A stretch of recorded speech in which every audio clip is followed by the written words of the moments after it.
Welcome to UMETSAT. It's an important location for this course because in the building just behind me here, a flood of satellite data is coming in from the sky and being diverted out to analysts and users. And with me are the two lead educators for this course, Rosemary Monroe and Mark Parrington. Rosemary, tell me a little bit about your role in the satellite world. Yes, I work here at UMETSAT as the lead of the atmospheric composition team, looking after all the science elements related to processing data from atmospheric composition missions here. And Mark?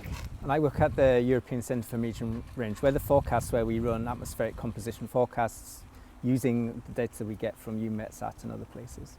And tell me a little bit about your view of the atmosphere. We're down here, we're breathing it, we all live in the atmosphere, but how do you see it?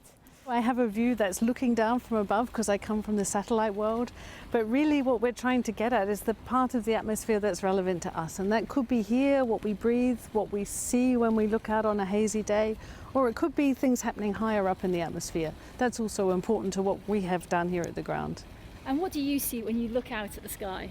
Well, the work that we do in terms of modelling the chemistry and the composition of the atmosphere, we're looking at ways of making the most use of those satellite observations and adding value to them and understanding where pollution plumes may be going from different sources. But fundamentally, this affects people on the ground.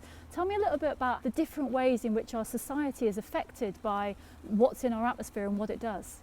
Well, there's lots of different ways. I think if you're looking at really the impact on human health, human population, the obvious one is the ozone layer, which has been around a long time.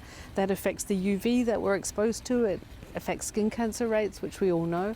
But then there's pollution that affects our respiratory health, affects our cardiovascular health. This is really very local and very immediate. And in the long term, we have the greenhouse gases, which affect our climate change and are contributing to a changing atmosphere. And part of your work is using this data to make a difference for people, isn't it? Exactly. So, as Rose says, we have that snapshot of where pollution is at a particular time from Earth observation data. And what we're trying to do is then look at how that changes into the future and how that could affect population and potentially the health and everything else associated with that. On a sunny day like this, it's easy to forget that we're looking through something, that the atmosphere is made of stuff. So it's not just that we're breathing them in, but they're affecting our weather and our society. There's a lot on this course to learn, isn't there? What are you hoping people will take away from it?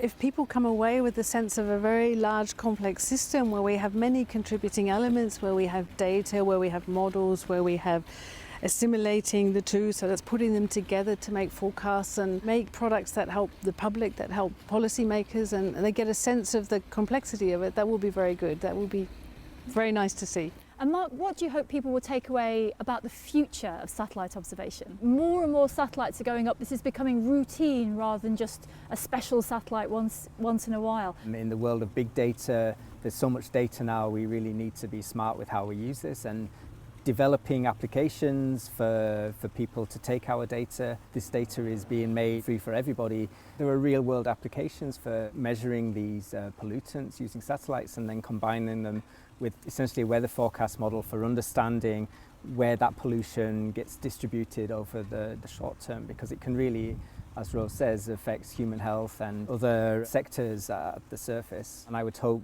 the same, that people take away an understanding of the complexity of the observations and the modelling and bringing the two together and really having a complete end-to-end understanding of air quality and the atmosphere. Pollution and air quality is obviously a big issue, but it's also affecting our weather, our health, our security, our businesses.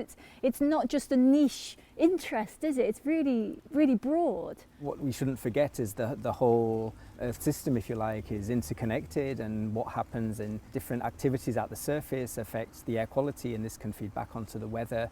And so it really affects our day-to-day lives in many different ways. Different levels of UV, for example, can affect productivity in agriculture. Aviation, for example, when you have a volcanic eruption, you'll have ash. So that's an economic interest because you may have to stop flights. So there's many different sectors we're looking at. The key thing to take away from this course is that there's a whole lot of data out there that's free and open access that people can take away to do anything they want, but also to show them the applications of it and how it's used to produce a forecast which can help them to plan their daily lives and to understand how the atmosphere is changing.